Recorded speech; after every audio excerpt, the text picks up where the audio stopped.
छोटी मोटी तुलसी के हरियर पोतैया, छोटी मोटी तुलसी के हरियर पोतैया, पतैया लगिला कचनार, पतैया लगिला कचनार।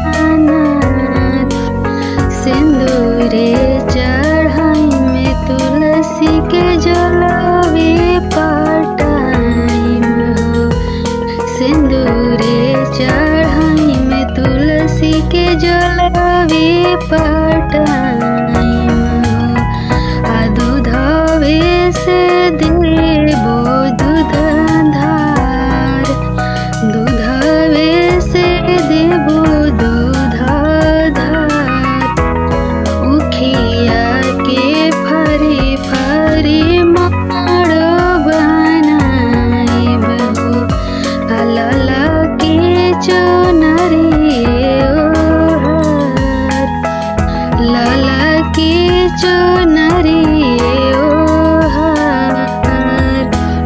अइहे नारायण तुलसी अंगनमा हो, अइहे नारायण तुलसी अंगनमा हो।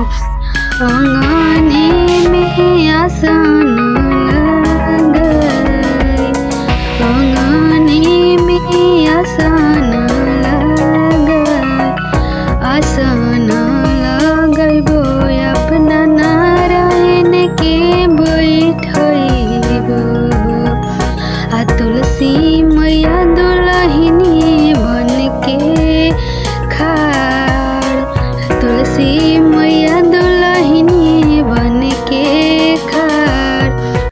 कहाँ बड़ गजानन आवहि सभावे में, कहाँ बड़ गजानन आई एहि सभावे में। जल्दी जल्दी कर